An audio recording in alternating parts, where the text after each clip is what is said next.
Hello बच्चों, आज हमने लहरों का गीत का चैप्टर 4 रीड किया था। और जो आज की मेरी वीडियो है उसके अंदर हम इसका बुकवर्क और इसके प्रश्न उत्तर करेंगे। मैंने अपनी वीडियो के अंदर, पहले वाली वीडियो के अंदर ये कहा था कि शब्दार्थ और कठिन शब्द आपको नोटबुक के ऊपर करने हैं, तो मेरी वीडियो को ध्यान से देखना और सुनना। मैं आज कठिन शब्दों को मार्क करवा रही हूँ। आप अपनी पेंसिल अपने पास रखिए और साथ साथ मार्क करते जाइए कि वो कौन से कठिन शब्द हैं जिनको आपने अपनी फेयर नोटबुक के ऊपर लिखना है। तो मैं साथ साथ बोल भी रही हूँ और साथ साथ आप मार्क भी करते जाना। तो इसको करने के बाद आप शब्दार्थ लिखोगे, फिर देन उसके बाद हम इसके मौखिक प्रश्न उत्तर आदि करेंगे। तो ये आपकी पोइम है लहरों का गीत, चैप्टर 4 सुनहरी धूप का है ये। सबसे पहले आप सेकंड लाइन के अंदर मधुर है, मधुर स्वरों में, तो मधुर को आप अंडरलाइन कर लोगे, मधुर पे टिक लगा लो। देन उसके बाद है उमंग उछल, उमंग उछल, और उसके नीचे वाली जो लाइन है उसके नीचे दिया है हंसकर, हंसकर। तो इन सभी वर्ड्स को आप हाईलाइट कर लें। उसके बाद है धीमे, उसके बाद है झूले, उसके बाद है झुलाती, और उसके बाद है क्षण भर। बस ये 8 वर्ड्स हैं कठिन शब्द जो आपको अपनी नोटबुक के ऊपर लिखने हैं। कल मैंने शब्दार्थ के बारे में बताया था, आज मैं फिर दोबारा से आपको एक बार रिपीट कर रही हूँ जो कि आपने अपनी नोटबुक के अंदर लिखने हैं। मधुर स्वर, मीठी आवाज़, तट किनारा, नभ आकाश, मचलना आतुर होना, शशि चांद, पथ रास्ता। हाँ जी बच्चे, निम्नलिखित प्रश्नों के उत्तर दो। प्रश्न नंबर 2 है इसका जो मौखिक, उसका क पार्ट है। बालिका माँ से किसके गाने की बात कह रही है? बालिका माँ से किसके गाने की बात कह रही है? लहरों के। किसके गाने की बात कह रही है? लहरों के। ख पार्ट है लहरें तट पर आकर क्या करती हैं? लहरें तट पर आकर खेल खेलती हैं।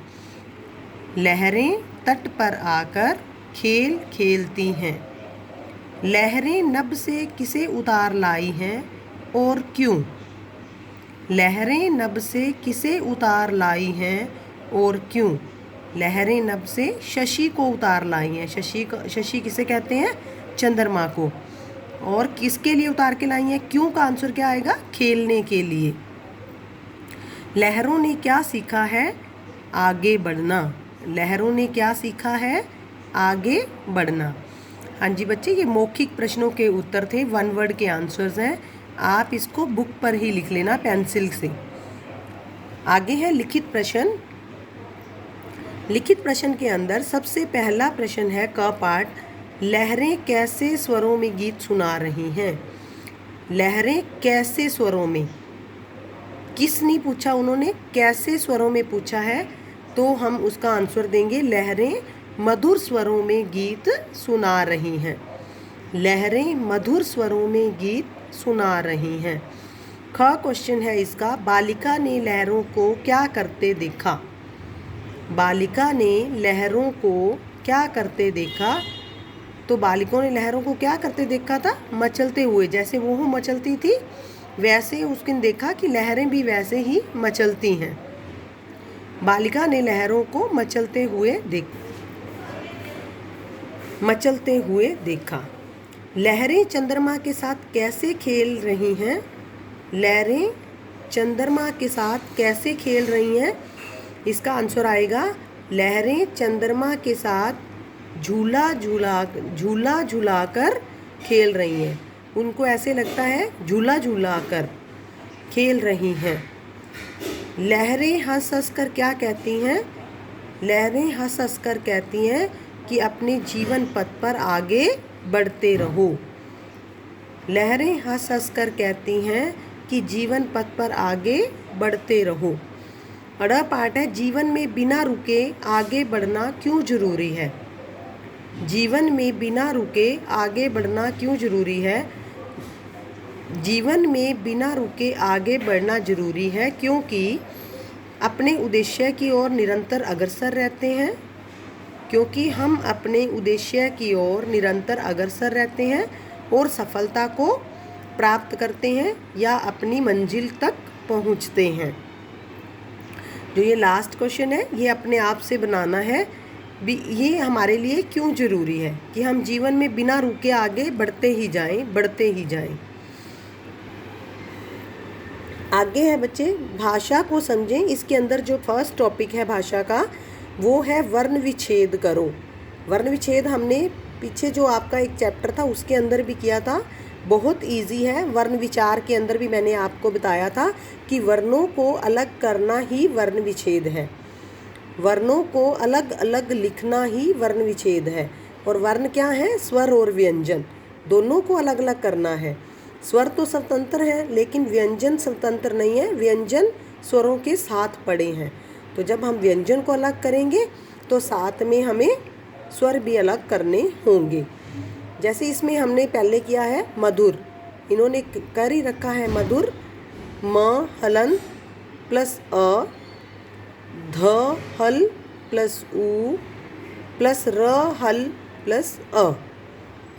ये तीनों स्वर थे तो तीनों व्यंजन थे तो तीनों व्यंजनों से स्वर को बाहर निकाल रखा है और बिना स्वर के उनको हल वाला बना रखा है, म हल, ध हल, र हल।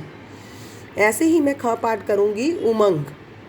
अब उमंग के अंदर बच्चे जो ऊ है वो स्वर है, उसको तो मैं एज इट इज़ लिख दूँगी क्योंकि वो स्वतंत्र है। प्लस म है, म को मैं हल कर दूँगी और साथ में अ अंग लगा दूँगी, ऊपर अ लगा के ऊपर बिंदी लगा दूँगी जो अनुस्वार होता है, वो साथ में स्वर बाहर आ गया। फिर प्लस ग हल प्लस अ, ऊ प्लस म हल प्लस अ ऊपर बिंदी जिसको अनुस्वार कहते हैं, प्लस ग हल प्लस अ। तो ये क्या है? उमंग का वर्ण विच्छेद हो गया। आगे हम करेंगे बच्चे शशि। ग पाठ है शशि, श हलंत प्लस अ, फिर श हलंत प्लस छोटी ई। बहुत इजी है। जो पहला श पढ़ा है वो अ के साथ पढ़ा है, जो दूसरा श पढ़ा है वो छोटी ई के साथ पढ़ा है। तो इसीलिए स्वर को बाहर कर देंगे और उनको हल कर देंगे। घ इसका पाठ है झुलाती। झुलाती, झ को कौन सी मात्रा, कौन सी साउंड आ रही है? ऊ की। तो झ हल प्लस ऊ लगा देंगे, छोटा ऊ, झू बन जाएगा। प्लस ल हल, ल के साथ कौन सी मात्रा आ रही है? आ की। तो प्लस आ, ल प्लस आ क्या बन गया? झूला। प्लस त हल, प्लस त को कौन सी मात्रा की आवाज़ आ रही है? बड़ी ई की। तो साथ में बड़ी ई लगा देंगे, त हल प्लस बड़ी ई, झुलाती। सभी स्वर और व्यंजन अलग अलग कर दिए। अड़ पाठ है खिलौना। ख हल छोटी की मात्रा है प्लस छोटी ई, ख हल प्लस छोटी ई प्लस ल हल प्लस आऊ, आऊ मतलब दो मात्राओं वाला, प्लस न हल प्लस आ, खिलौना। प्लस आ बाहर कर देंगे तो स्वर सारे अलग अलग हो गए हैं। च पाठ है हंसना। अब ह हल, अब जो ऊपर चंद्र बिंदु लगा है, ह के साथ अ भी पड़ा है तो अ के ऊपर हम चंद्र बिंदु निकाल कर उसको अलग कर लेंगे। ह हल प्लस अ ऊपर अनुनासिक चिन्ह, फिर प्लस स हल प्लस अ प्लस न हल प्लस आ, हंसना। ये क्या बन जाएगा? इसका वर्ण विच्छेद हो गया।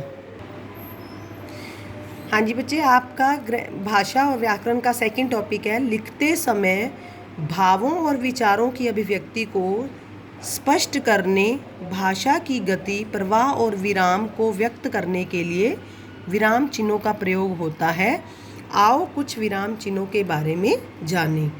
बच्चे, ये टॉपिक जब ग्रामर का आएगा तो इसको बहुत अच्छे से हम करेंगे पूरे एक्सप्लेन में कि क्या चीज़ होती है, हर एक विराम चिन्ह के बारे में पढ़ेंगे। लेकिन इसमें हमें जितने दिए हैं पहले उसके बारे में जान लेते हैं। सबसे पहले इन्होंने बात की है अल्प विराम। अल्प विराम किसको बोलते हैं? कोमा को।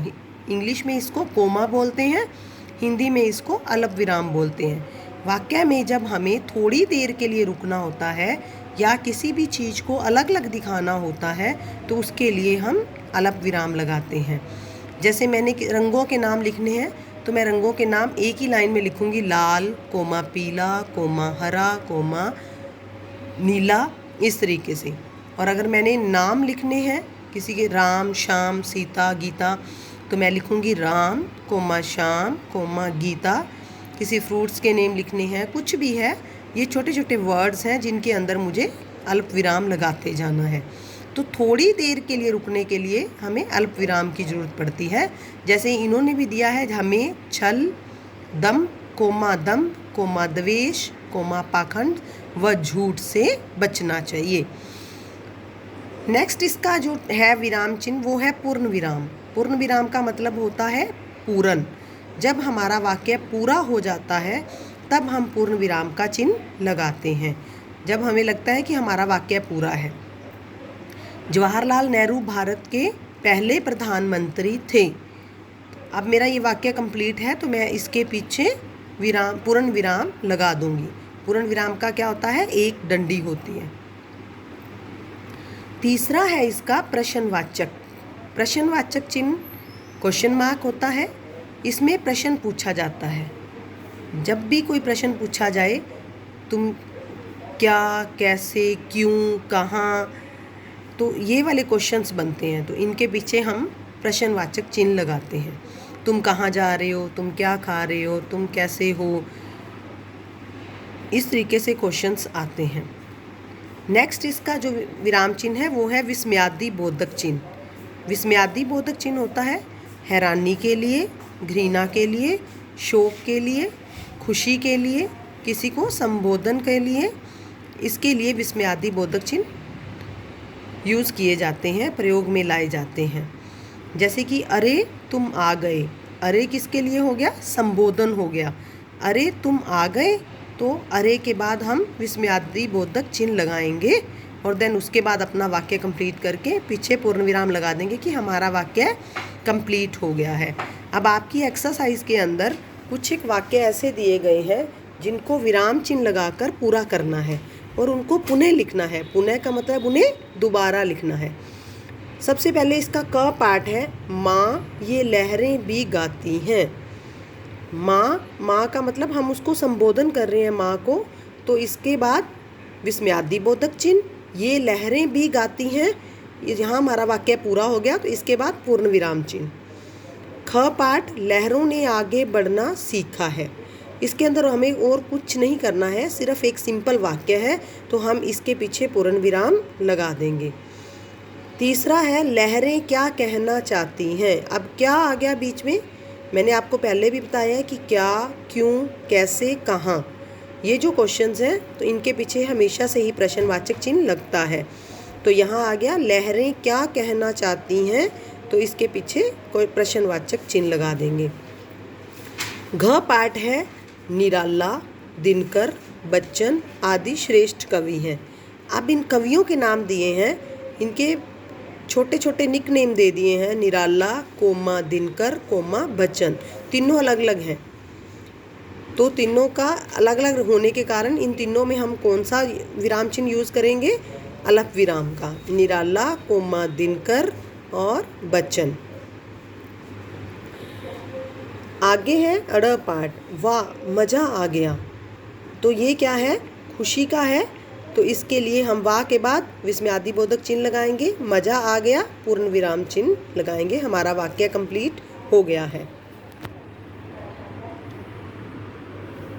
इसका जो नेक्स्ट टॉपिक है वो है भाववाचक संज्ञाओं से विशेषण बनाओ। जो पहले हमने किया था विशेषण से भाववाचक संज्ञा में कन्वर्ट करना था। तो भाववाचक संज्ञा हमें दी हुई है सरलता। तो सरलता विशेषण हम किसके लिए यूज़ करते हैं? किसी भी वस्तु के लिए, संज्ञा या सर्वनाम के लिए करते हैं। तो सरलता का हम क्या कर देंगे? सरल।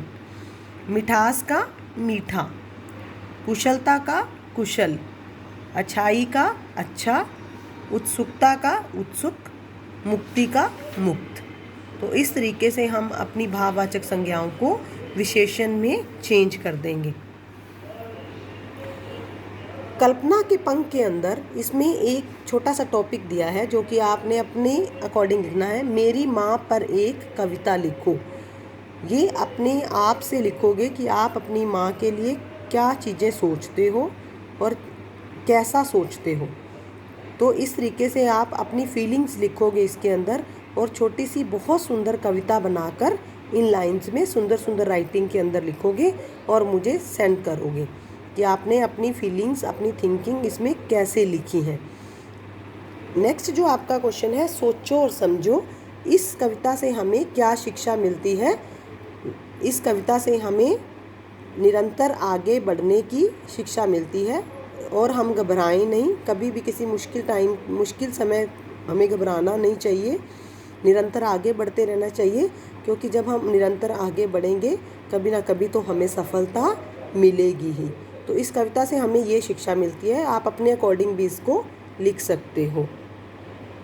हाँ जी बच्चे, आपने ये सारा जितना भी मैंने बुक वर्क करवाया है ये पेंसिल के साथ अपनी बुक में लिखोगे, लेकिन जो लिखित प्रश्न उत्तर है, कठिन शब्द हैं और शब्द अर्थ हैं, इनको आप अपनी नोटबुक के ऊपर, फेयर नोटबुक के ऊपर करोगे और नीट एंड क्लीन करोगे। बिल्कुल भी आपने फ्लूइड यूज़ नहीं करनी है। धीरे धीरे अच्छे से सोच के लिखना है, कुछ भी गलत नहीं करना है। धन्यवाद।